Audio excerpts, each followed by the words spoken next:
नमस्कार, आप देख रहे हैं लोकमंच न्यूज और मैं आपके साथ प्रियंका राजपूत। बुलेटिन की शुरुआत करेंगे इस वक्त की अहम खबर के साथ और सबसे पहले बात करेंगे अलीगढ़ की। आरटीआई में बड़ा खुलासा हुआ है। 300 साल पुरानी जामा मस्जिद सार्वजनिक भूमि पर बनी हुई है और अलीगढ़ के ऊपरकोट क्षेत्र में जामा मस्जिद बनी है। जामा मस्जिद के सामने थाना कोतवाली है। जामा मस्जिद ऐतिहासिक धरोहर में एक है। नगर निगम ने जवाब में कहा है कि जामा मस्जिद सार्वजनिक भूमि पर बनी है, निर्माण सार्वजनिक स्थल पर है और निर्माण के संबंध में कोई अभिलेख उपलब्ध नहीं पाया गया है। वहीं मालिकाना हक किसी व्यक्ति विशेष का नहीं है। जामा मस्जिद के सार्वजनिक भूमि पर बने होने की जानकारी मिलने के बाद पूर्व मेयर शकुंतला भारती ने अपनी प्रतिक्रिया भी दर्ज कराई है।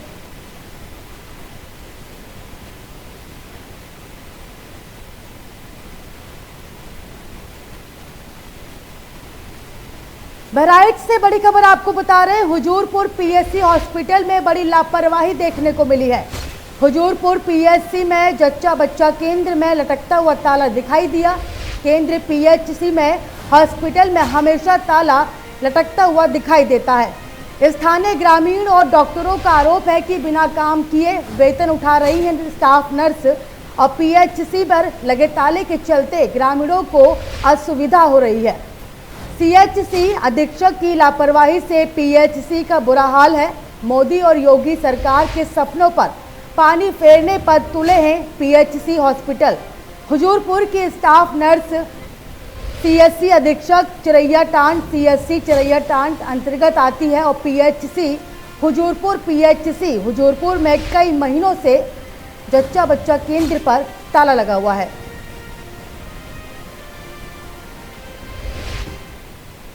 इटावा प्रदेश सरकार के द्वारा मदरसों में राष्ट्रगान गाए जाने के आदेश के बाद आज से इटावा के मदरसे में सुबह नन्हे मुन्ने बच्चों ने राष्ट्रगान गाकर पढ़ाई की शुरुआत की।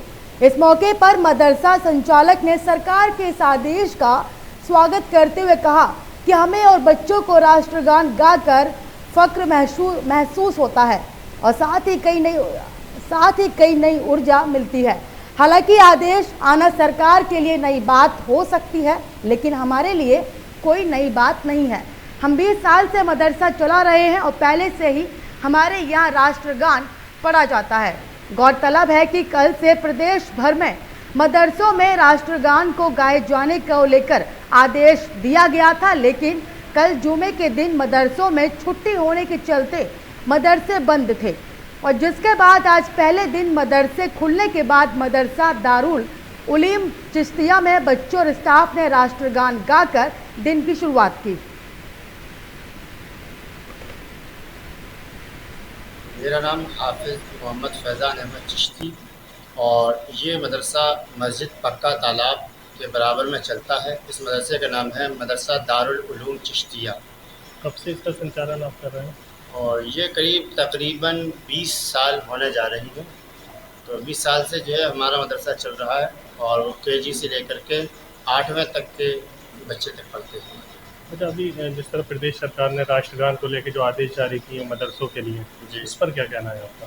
नहीं, तो राष्ट्रगान के लिए ये आदेश जारी किए गए ये तो नई बात है, लेकिन हमारे मदरसे में हमेशा से होता हुआ आया है। हमारे लिए कोई नया नहीं है। हम लोग यहाँ Hindi, English, Urdu, science, math, computer, GK और जो भी राष्ट्रगीत है, राष्ट्रगान है, ये सब कुछ सिखाते हैं बच्चों को और बेसिक नॉलेज वगैरह उर्दू, अरबी, दीनिया, ये सब कुछ। अच्छा, ये नया जो आदेश आया है राष्ट्रगान का, यहाँ पहले से आप लोग राष्ट्रगान कराते थे क्या प्रेयर में? नहीं, पहले से कराते थे। प्रेयर के बाद प्रेयर होती थी, उसके बाद होता था। तो ऐसी कोई नई बात तो नहीं है। तब कैसा माहौल बच्चों को अच्छा लगता है? आप लोगों को भी राष्ट्रगान कराने में? बच्चों हमें तो बहुत ज़्यादा पसंद है और बच्चों को भी बहुत पसंद है। अब बात करेंगे इटावा की। योगी कैबिनेट के पर्यटन मंत्री जयवीर सिंह इटावा पहुंचे। उन्होंने कहा कि हमारे पास श्री राम, कृष्ण और बुद्ध हैं। विदेशी से भी सिर्फ इन देव स्थानों को देखने के लिए पर्यटक पहुंचते हैं। वाराणसी, मथुरा, अयोध्या को इस तरह से विकसित किया गया है कि आने वाले दिनों में यूपी धार्मिक टूरिज्म को अब हब होगा और साथ ही कई इको टूरिज्म पर भी यूपी सरकार काम कर रही है। टूरिज्म पर अच्छे संकेत देने के बाद उन्होंने 2024 के लोकसभा चुनाव पर कहा है कि सपा खुद को प्रतिद्वंदी समझ रही है, लेकिन पारिवारिक कलह से सपा खुद ही खत्म हो जाएगी। उन्होंने आगे कहा कि एक वक्त था आगरा में 1 घंटा ताजमहल घूमने के बाद पर्यटक राजस्थान चले जाते थे, लेकिन यूपी सरकार ने विदेशी पर्यटकों के लिए यमुना एक्सप्रेसवे से हेलीपोर्ट के जरिए गोवर्धन परिक्रमा कर सकेगा। संगम स्थान के लिए भी जाएगा और ताजमहल का नाम बदलकर तेजो महल करने पर बोले ये लोगों की निजी विचार हो सकते हैं, लेकिन सरकार इस दिशा में काम कर रही है। एक पावर ऑफ अटॉर्नी महाराज जी ने दिया, जो कुछ स्थानीय लोग ने कब्जा कर लिया था, हमेशा आते थे वो कब्जा हटाया जाता था, सरकारी व्यवस्था लेकर के हटाया जाता था। लेकिन उन्होंने पूछा हमसे कि ये जो हमेशा आते हैं और कब्जा किया जा रहा है तो इसको क्या व्यवस्था किया जाए। तो उन्होंने कहा कि ऐसा है सुरेश जी कि ज़मीन को जो है बेच करके एक मठ बनाना है और कुछ बलिया में लगाना है, वो लगा करके जो है वो ज़मीन को ही हिस्सा खत्म कर दिया ताकि जो है वहाँ न कब्जा करेगा कोई न लड़ाई करेगा। तो वो एक बसंतपुर के पास देवड़ी मठ है जो आरा जिला के पास ही आरा के पास ही में है।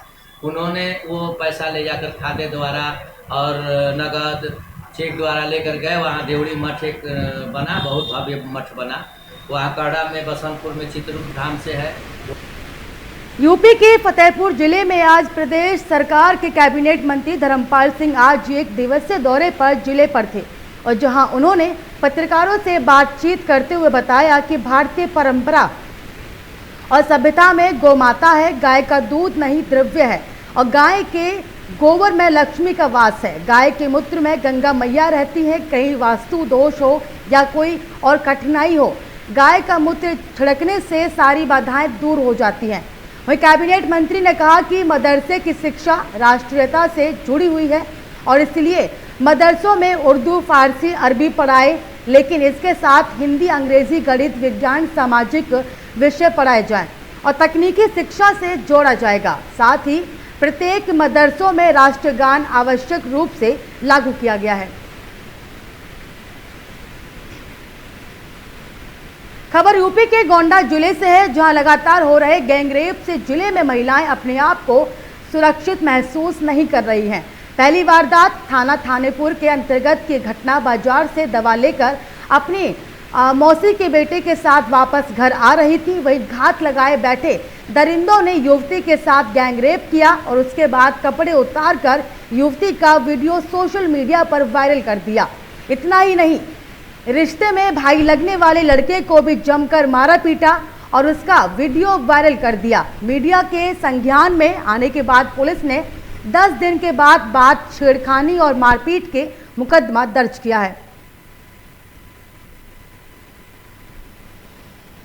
थाना मोतीगंज जनपद गोंडा 9 मई को सायंकाल एक बालिका की नहर में लाश देखी गई थी। ग्रामीणों की सूचना पर पुलिस को दी गई थी। पुलिस के द्वारा मौके पर जाकर के उसके शव को बाहर निकलवाया गया था और पंचायतनामा पोस्टमार्टम की कार्रवाई की गई थी। पोस्टमार्टम से मृत्यु का कारण डूबने से मृत्यु आई थी। हमारे बहन के साथ बलात्कार हुआ है और नहर में बहाई दी मार के और दुपट्टा गति में बांधा रहा, कोई बांध के उधर नहीं है, हमें न्याय चाहिए। किसी के आपको ऊपर किसी के ऊपर शक है? वहाँ गंजेरी भंजेरी बहुत बैठते हैं मंदिर पर, हमें उन्हीं पर शक लागत है। गोंडा से बड़ी खबर सामने आ रही है। आपको बता दें कि अचलपुर छोटका में दिल दहलाने वाली वारदात सामने आई।